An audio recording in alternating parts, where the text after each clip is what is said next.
Today's podcast is brought to you by the BetStamp app, which is helping thousands of people win at sports betting for free.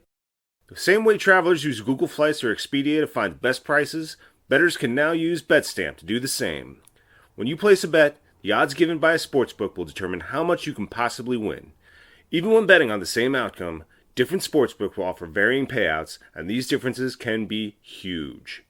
Thankfully, BetStamp allows you to easily line shop for the most profitable odds across all sportsbooks. You can click on any matchup and instantly see all the different odds for game lines, player props, and even futures bets. Line shopping is the simplest way to find an edge in sports betting and maximize your chances of winning long term.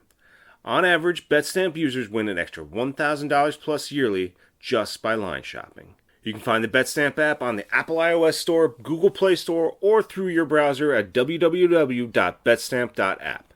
To access all these benefits, sign up using promo code RBRANT, all one word, and start your journey to successful sports betting today. If you forget to use the code upon sign up, you can always enter our code in your BetStamp account settings afterwards. Check it out today. This episode of the Red Bull Rant is brought to you by the fine people that support us through patreon.com/Red Bull Rant. Head on over there to support us and get exclusive content when we fucking feel like it. We want to send a special thanks to Chris Adamick, the Maeve Dartinez, Pierre, Eddie Delecto, and Jeremiah Dempster.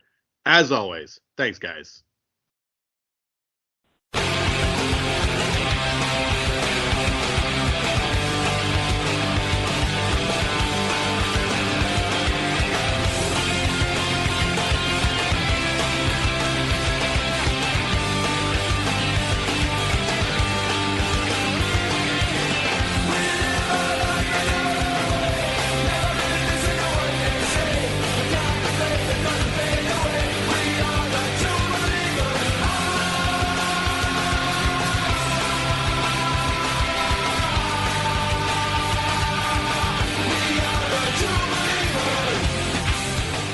Welcome, my friends, to the show that never ends. This is the Red Bull Rant podcast. I'm your host, Jason Iapicco.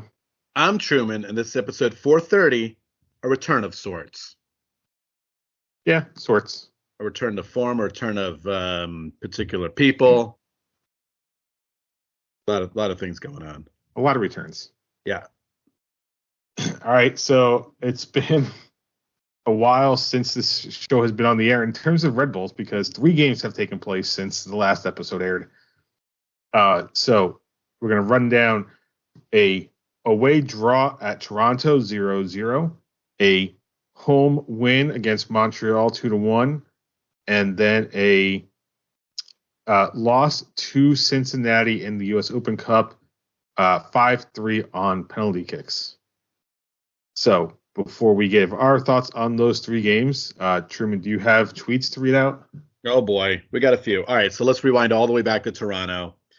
We just have a few. So at John MCC215 said, with basically a makeshift lineup, I'll take the point, have it conceded under Troy. Rucheska said, blanking Lorenzo Insigne on the road with that lineup should feel like more of an accomplishment. Trust Sean Bloody Johnson to spoil it. And then our friend Ed Ritter said, given the available players, I think this was a really good result. Bend and don't break. Tolkien, Stroud, and Wiki looked good, and after a shaky first half, Nadam turned it around.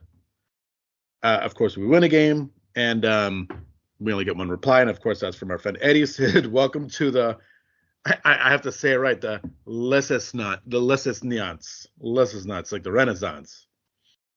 And then, just, some saltiness after losing in the Open Cup. Eddie said, the Port Authority police ran to me while I yelled in the middle of the concourse. They were not happy. Captain Darrell at NY_FL_NY said, what's the deal with that ref? Jay, I know you're going to mention something about that. Captain Orlik at Ma Joshi said, Mira, sigh. Also, why Barlow is allowed to play anything other than use soccer is beyond me. Our friend Steven Santos, Creepy Taxi, said, we have to realize this franchise will never win anything ever and will always fail in so Metro ways. Steve's been around a while. So we won 3 shields, so they do not count for anything. Apparently not. And then our friend Antonino M said maybe Coronel should have suited up. Well, technically, he did suit up. He did. Made his first field appearance. He was suited up.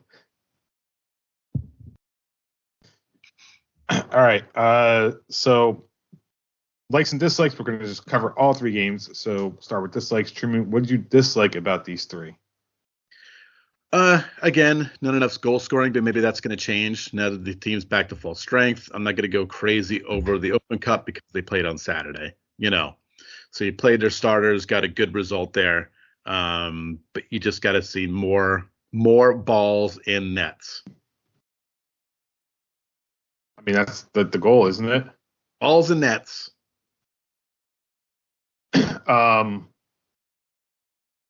My dislike is honestly results. As much as we probably could have won in Toronto, walking away 0-0 is not a bad result. We obviously won, and I think losing in penalty kicks to the current Shield leaders is not a bad way to drop out of the Open Cup. I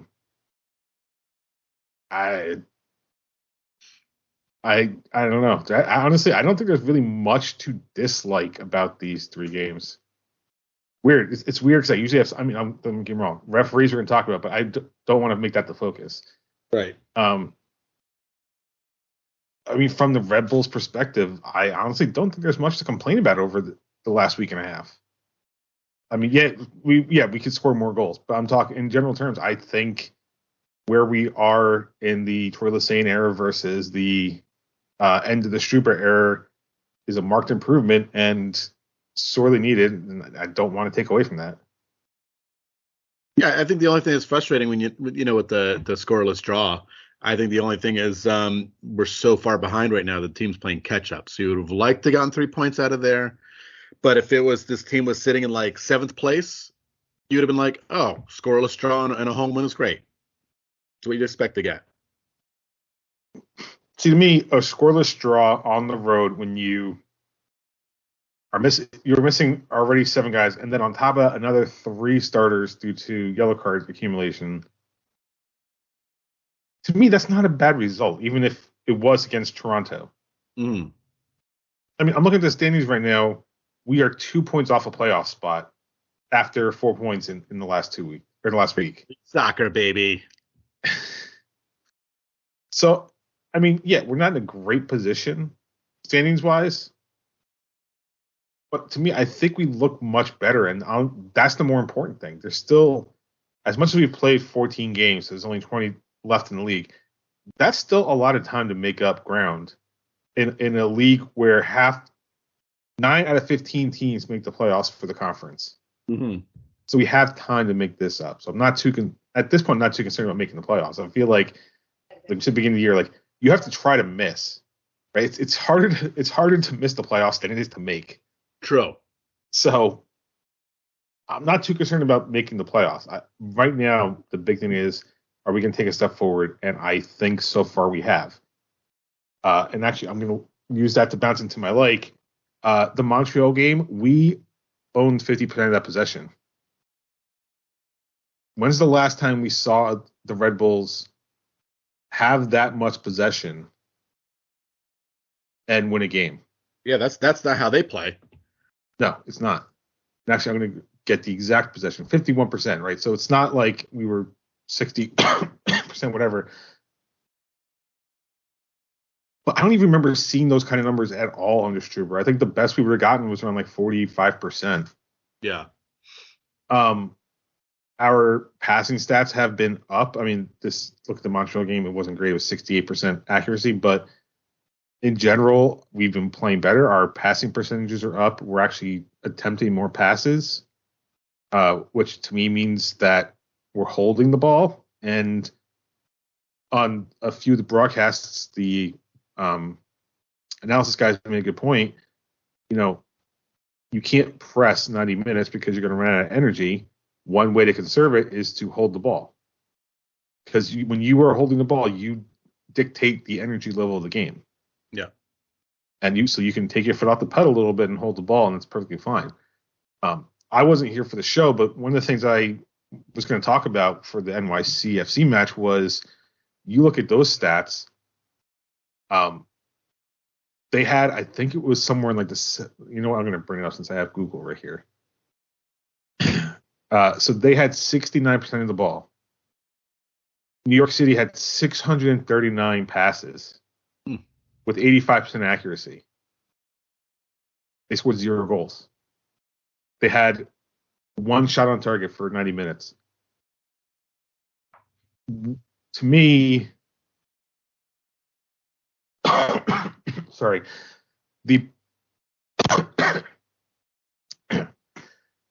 sorry about that, folks. The coughing's been under control. I don't know what's going on recently. Allergies, man. I'm hoping that's what it is. But we would never have seen, like, giving up that many passes, that percentage of passing accuracy for an opponent, and hold the team to 0 goals. Right. So the trend I've been seeing since Lesense took over, one is just it feels like the players are playing more loose. They don't feel like I feel like they're happier. 2 is we press, but we don't press all the time, which that was a Struber thing, but I feel like we're pressing smarter now. Because the New York City match, most of New York City's possession was in their third of the field. Right? There's a reason they complete so many passes because they were just passing on the back line the whole time. Yeah. We seem to be getting better chances. Our scores are starting to match the expected goals stat. Right? That's kind of an important thing. If you're expected to get a goal a game and you're actually scoring a goal, it's like MLB's WAR. It's just this thing they just come up with. Oh, I know. But my point is, like, if the stat has any merit, you should be close to it. So what I'm saying is, if you believe the stat, then we are starting to get closer to actually matching expected goals, which is a big thing. Yeah.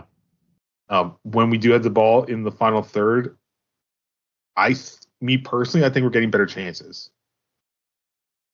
I'm hoping. You could argue right now it's still kind of the new manager bounce. I don't think that's the case. I think if you look at the Open Cup game and the Queens came in, they look like a team they haven't looked like in a while. Yep. Granted, Cincinnati basically parked the bus after the first half, so we had the ball for a big chunk of time, but we were actually creating chances, and that's something we had not been doing under Struber. So we're kind of taking the blueprint from Struber and we tweaked it to a point where it's starting to actually work for us now. And we don't have to see his dumb face on the sideline anymore. Well, that's a bonus. It's the best part.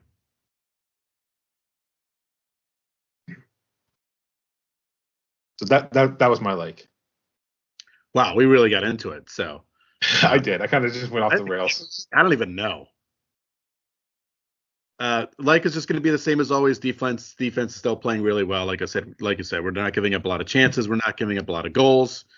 In 3 games, we've given up 2 goals, so not a lot of complaints there. Defense wins championships. Just rinse and repeat. The same thing I'm going to say over and over and over again. Yep. All right. Afterthoughts. I got to talk about the refereeing. In the Open Cup. It was terrible, Jay. It was absolutely atrocious. You're not the only one. Goddamn right it was. A wretched officiating. I don't understand how we got so many yellow cards in that game and they did not. I mean, God, if we even advanced another round or 2, we might not have any players at that point. I mean, Corey Burke almost got taken out of the game, and there was nothing. Yeah. And a clear and obvious foul in the box. Yeah. Clear and obvious. I'm saying it. Clear and obvious. So, real quick, so I'm looking at the stats. We committed 20 fouls, got 6 yellow cards. They committed 24 and got 3. Weird. Yeah. Yeah, that should have absolutely been a penalty on Lequinus. My biggest thing about that isn't necessarily the fact that he missed the call, because I can understand bang, he doesn't see it. But how does U.S. soccer not have VAR once the MLS teams start playing. I understand lower league sides can't have infrastructure, but how much money does it take for them to like? All right, if I'm going to use the Pittsburgh Riverhounds because they're still in it. If they were to host a game, and in theory they don't have VAR at their stadium, how much does it take for U.S. Soccer to bring a monitor to the field and just have it sitting there ready for the referees if they need it? I mean, what, like maybe a few $100s in shipping, right? For one day. You tell me they can't afford a few $100s to ship a monitor. It's insane. It's insane. I mean, this is why Pat hates the Open Cup, because it doesn't get treated like an actual tournament. And you see it right there. It's like 2 cameras, both of them terrible, and you can't have VAR in a game, in an important game. And the game was broadcast on Bleacher Report's YouTube channel. Yep. I mean, I think Turner is supposed to be handling this, right? So I understand putting games on HBO Max or whatever, but sir, that's Max now. I'm sorry. Max. I haven't signed to the new app yet. It's Max now. I understand Turner not wanting to put it there, but I mean, they're splitting up games between CBS Golazo and Bleacher Report, and I don't know.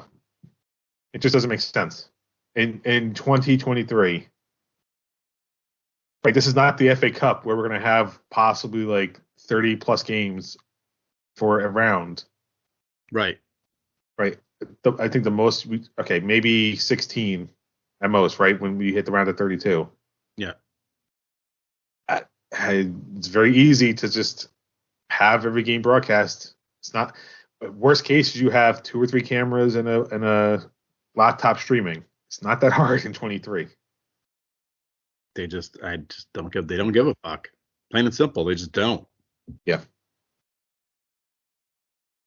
So yeah, the refereeing sucked, but I think the fact that we didn't have VAR made it worse.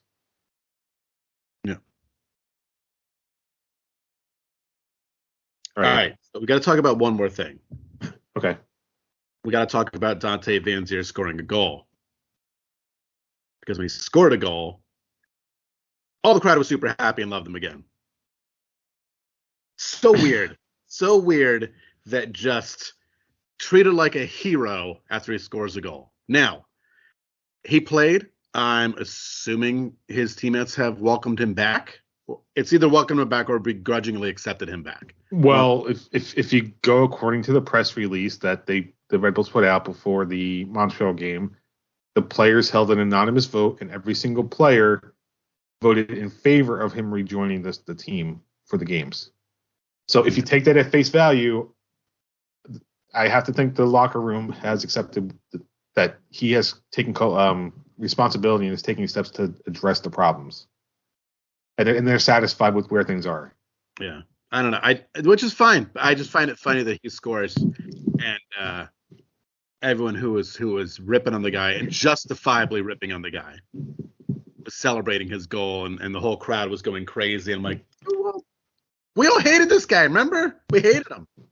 Could have just done a tepid, let him settle back in, tepid reaction. He didn't have much of a celebration. I think he kind of knew the situation. He celebrated the exact way he did the first goal. He just stood there with the peace signs, and that was it. Yeah. So, now saying that, he scored a goal, and hopefully he scores more because he is a fucking forward that we paid money for. So, if the team's welcoming him back, and the club's welcoming him back, he better score some fucking goals, because that's all anyone's going to care about at this point. I mean, it's almost like in sports, what have you done for me lately is always the thing that matters. Of course it is. And I'm not trying to excuse anything, right? People, as long as he continues to improve himself and not be racist, that's always a good thing.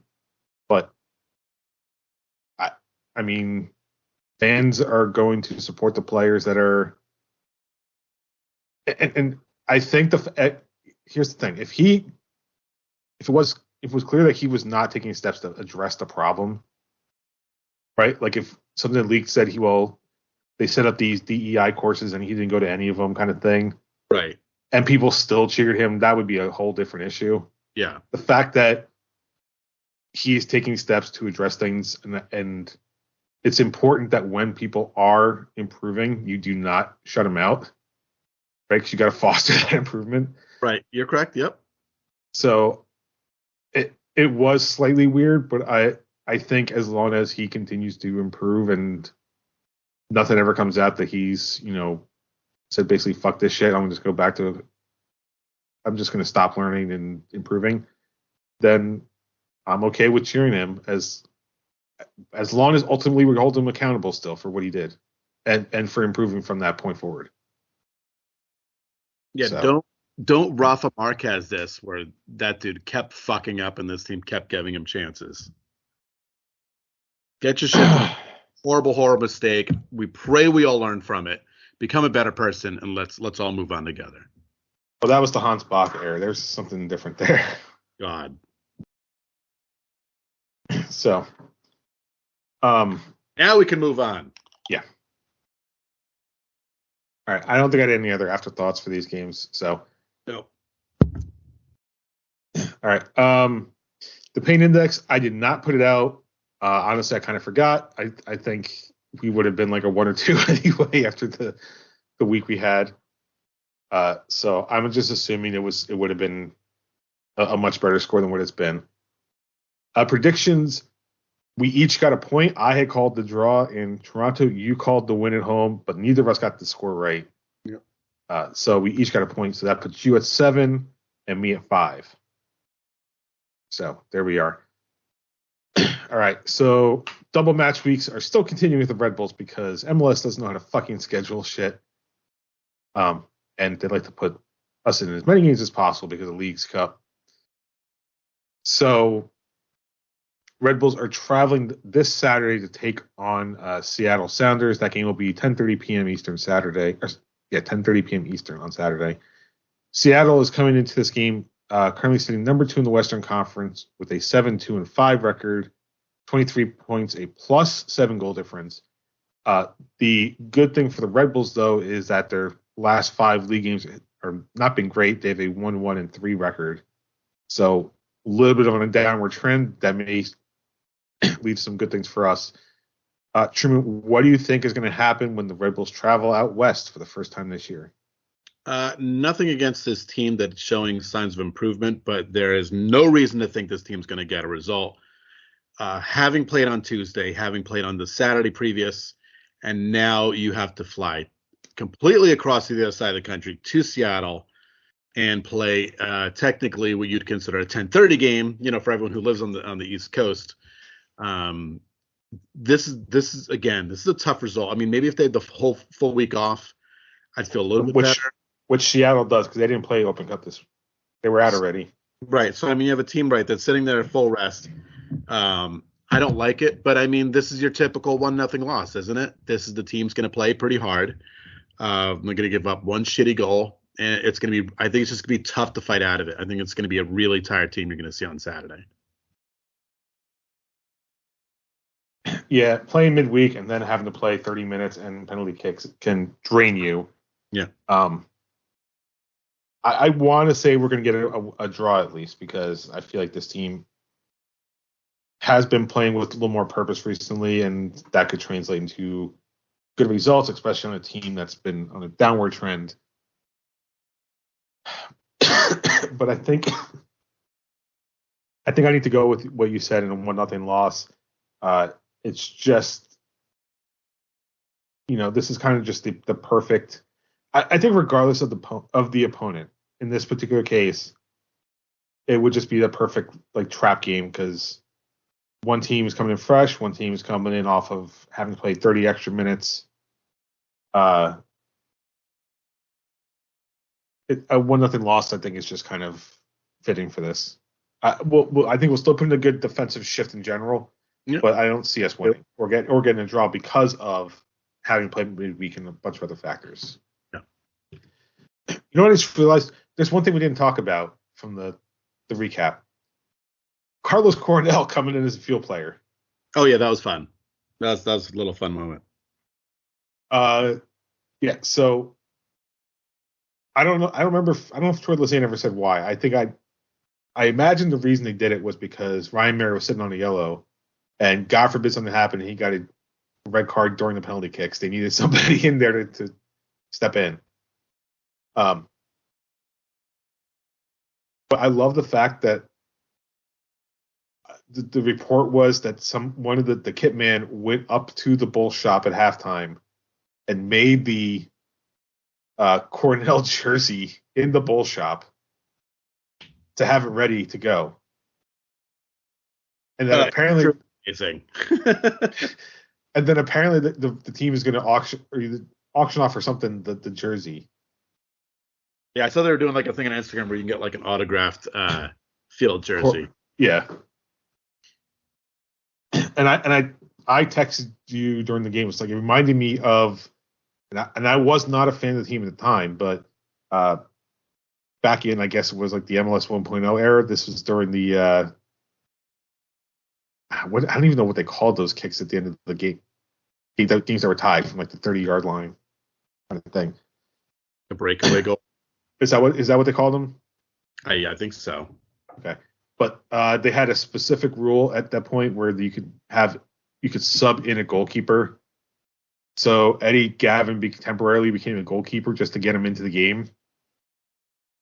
And they took the goalkeeper who was in and made him a field player specifically so they wouldn't lose the goalkeeper because they were out of subs. So that was the only way they can get Eddie Gavin in. They switched again during the game. They switched jerseys. It was like after, like they had to have Eddie Gavin take a goal kick first and then immediately swapped or something like that. Right. And Eddie Gavin scored a goal. It's I mean, I'm sure everyone that listens to this podcast have seen it, but if you haven't, it's right on YouTube. It's quite a wacky moment in MLS history. But yeah, it just reminded me of that. All right, so this Red Bull's second game coming up is going to be Wednesday, May 31st, where they will travel down and take on Inter Miami, 7:30 p.m. Eastern Time. Miami comes into the weekend anyway, number 12 in the East, a 5-0-8 record. So somehow managed not to draw once this year so far. 15 points. They are behind us in the standings, if you can believe that. We are number 11 in the Eastern Conference. Over the last 5, they're up and down. They're 3-0-2 in the league. Thankfully, it's going to be like us, where they're playing on short rest. So at least there's that. So Truman, what do you? And I'm going to put this out there. Any games we talk about that's after the next one, we reserve the right to change the predictions up until kickoff. Right, because there could be injuries. There'd be all kinds of sorts that could happen.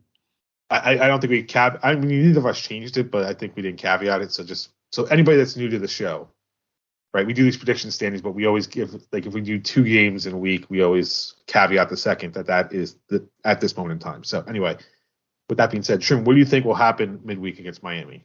So let's rewind again, okay? Red Bulls play at home on Saturday, then they play Tuesday. Away. No, they're playing away. No, hold on. Back up. Okay. Played at home on Saturday. Then they played at home on Tuesday, right? Yes. Then they fly to Seattle, only to fly completely the other way, all the way down to Florida, Miami, the bottom of the country, to play another road game. This sucks. But that being said, Miami's dumb. We never played terribly down there, so I'm going to give them the 1-1 draw. I think you get a draw to that game, call it a day and move on. Just be happy about it. So travel-wise, the only thing we got going for us is that Miami's going to Montreal this weekend. So at least they're traveling as well. Granted, they're doing hop in time zones, but at least they're traveling. Right. We're going through all of them twice. Yep. And coming back as a bitch. Yeah. Oh, yeah. I honestly think we can nick 3 points off of Miami. I would, if it's going to happen, it's going to be 1-0. So I'm going to say 1-0 win. In my heart, I think it's more likely going to be a draw, but I'm taking the gamble on the win for the standings. Okay. It sounds like Morgan's right now list is questionable for Seattle. I do not imagine he'll play much in the Seattle game. And why would you? Don't play him there. Don't on the fucking turf. Yeah, no thanks. But apparently Laquinas might play on turf, so God only knows. But if he's coming back, and I understand his first game back, he's not going to be perfect, but the thought of having Laquinas, Morgan, and our designated player Vanzier on the field at the same time finally gives me a little bit of hope. A little bit. Yeah, I mean, it's got to happen at some point. Yeah. Now, granted, it's the hope that kills you, but still, I'm gonna take the shot in the dark and say it's 1-0 victory in Miami. We nicked the points off of them, and then I don't even know who we play after that, but just get out of there and take the points. All right. New York Red Bulls 2, funny enough, beat Miami 2 last weekend, 1-0 win. They played today. So actually, let me bring up I think the game is done right now. Should be.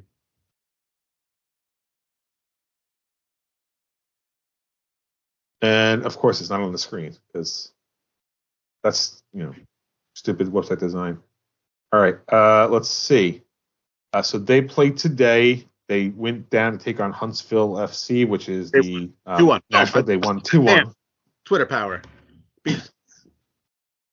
So their record is now 5-2-3, 14 points, and a +3 goal difference. I don't know what they'll end up being in the Eastern Conference. I'm not going to look that up. But they will also play on Monday, Memorial Day, at Orlando B, 7 p.m. Eastern Time if you want to watch it. The bigger news, though, I think, is Gotham FC. Because I think for the first time since we've talked, not that we talk a lot about them on the show, but we do mention their scores at least. I'm pretty sure this is the first time that they are first place in the NWSL since we started mentioning scores. Yeah, for sure. They went to Seattle and destroyed OL Reign 4-1. Which puts them with their record at 5-1-2, 16 points plus 4 goal difference. Number one in the league. I think they have like a 2 or 3 point lead right now. Real quick. So right now, okay, because Portland and San Diego are playing, they would get dropped to third if results hold because of goal difference. But so right now they are 1 point in the lead. So that's really good for them. Their next game is this Sunday, May 28th at 5 p.m., where they are traveling down to take on the Washington Spirit. So hopefully they keep that goal scoring form going and start running away with the league. Because I think after the stories of their last year or two in Red Rutgers, this is something that would be really good for them. Yeah, they need to feel a good story finally. Yeah. All right, with that, it is time for the Red Bull F1 update. And box now, box for hard. Stay out. Fuck! What tire. So really funny that clip plays this week because guess where they are? They're right there. They're in Monaco. Will Ferrari fuck it up again? I guess we'll see. Well, I mean, they already went to the wall once. Right. So they've already had a shady practice. But this is the biggest thing about Monaco. If you're watching it for the first time, the most important thing is honestly tomorrow in qualifying. It is extremely hard to pass on this track. I mean, if you qualify first, maybe within a lap you might lose the lead, but it's really all about qualifying. This is the biggest one. There's really nowhere to go. If Red Bull qualify 1-2 and have a clean first lap, They're winning. On a day, because they don't make a lot of pit mistakes. You'd have to see some safety cars come out to change the race. It's just one of those races. You get out in first to start, and that's it. And you pretty much lock it down. Of course, we saw what happened to Ferrari last year. They completely fucked it up. They fucked up their pit strategy, and that cost them. Like I said, Red Bull don't do that. They don't make those kind of mistakes. No. The only thing is, because I was watching the practices, is Verstappen's car apparently was not feeling very good during P1. So I don't know. I didn't hear much during P2 that he was complaining, but. Oh, he's always complaining. That's I know, but they were making a point of it this broadcast, which means it was more than usual. Yeah. So I don't know if his car is gonna be okay. But yeah, that course is definitely too small, or width-wise too small for you to overtake. Yeah. I think at most it's 2 cars wide. So right. I wish that my pool was fully ready for the summer. It's not. I just opened it and I'm shocking it and treating it and everything, because I would have said if the Red Bulls win, I would do the Daniel Ricciardo arms spread out, face first into the pool if Red Bull win. But no, maybe next year. Speaking of Ricciardo, so I've been watching Drive to Survive. So I think I just started the season that would be 2021. Mm-hmm.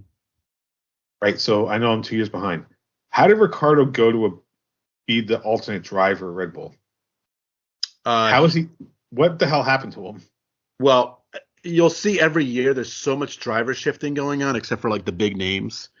There wasn't a spot for him. That's honestly what it was. There was a lot of moves. Alpine called up the one kid from the US, and there just wasn't an open driver seat. So Red Bull welcomed him back as alternate driver. It happens. It happens a lot.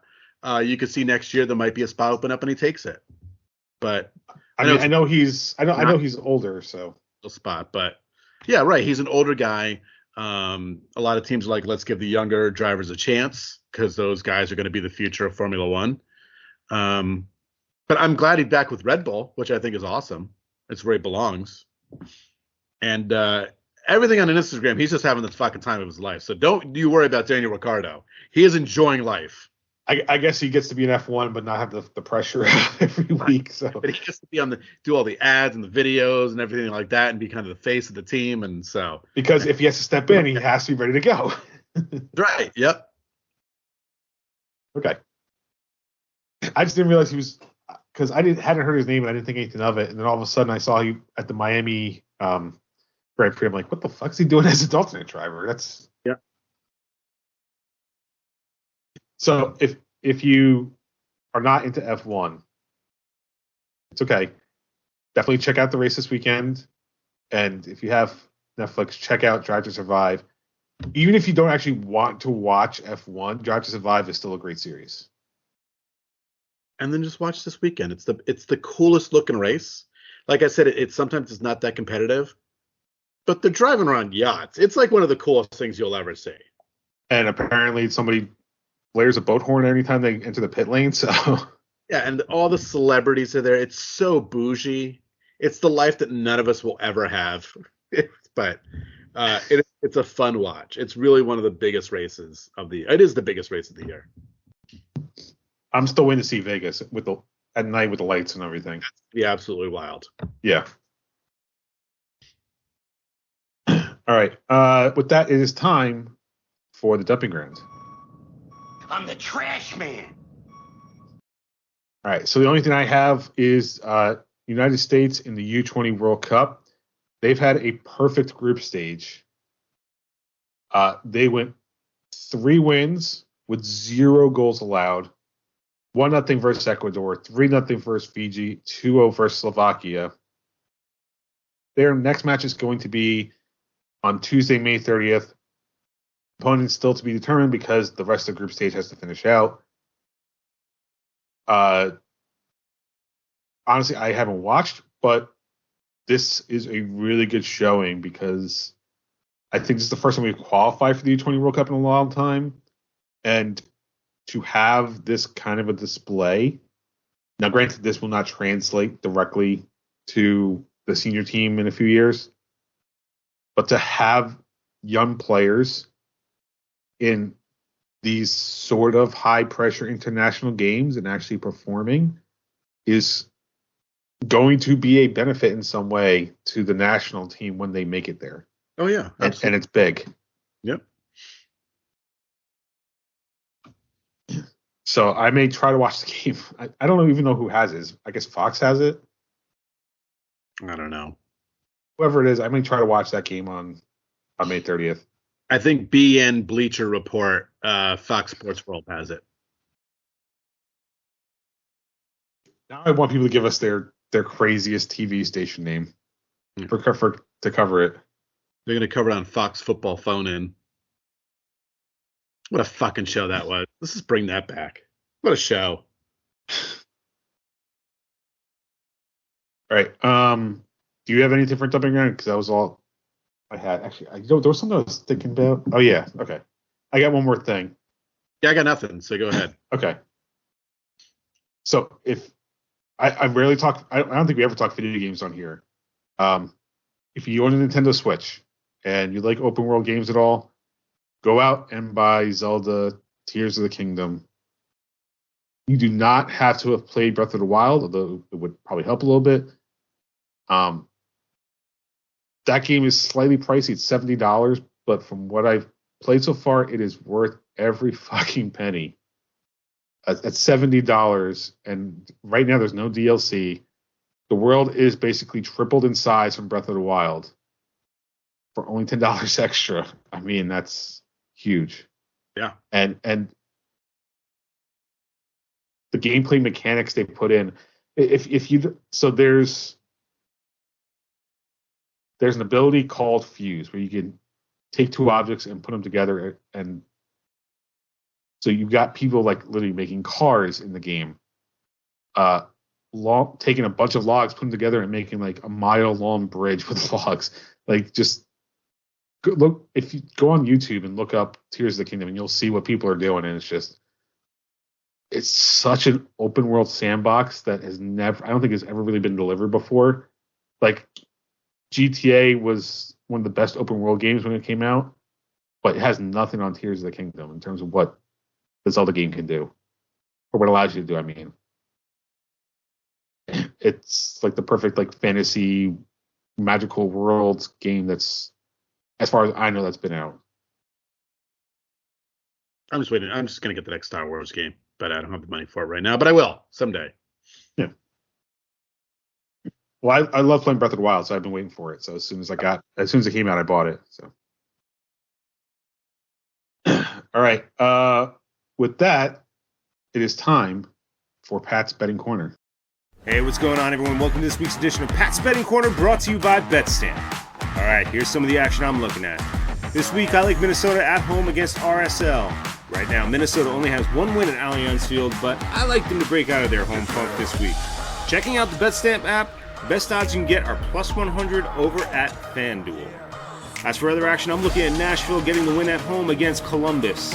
Geodis Park is a tough spot to play for visiting clubs, and despite their 25 goals on the season, I don't see Columbus being able to break down Nashville's stout, league-leading D with 9 goals against. Right now, according to the BetStamp app, the best odds for Nashville are neg 105 over at Caesars. But don't take my word for it. Download the BetStamp app today and enter promo code RBRANT and start getting the best odds against the sportsbooks today. So what I don't understand is I gave him the software to do the sound effects. Mm-hmm. When he was on last week, why didn't he fucking use it? We don't need no stinking sound effects, I guess. Apparently, doing it live does not mean you get the nice music, but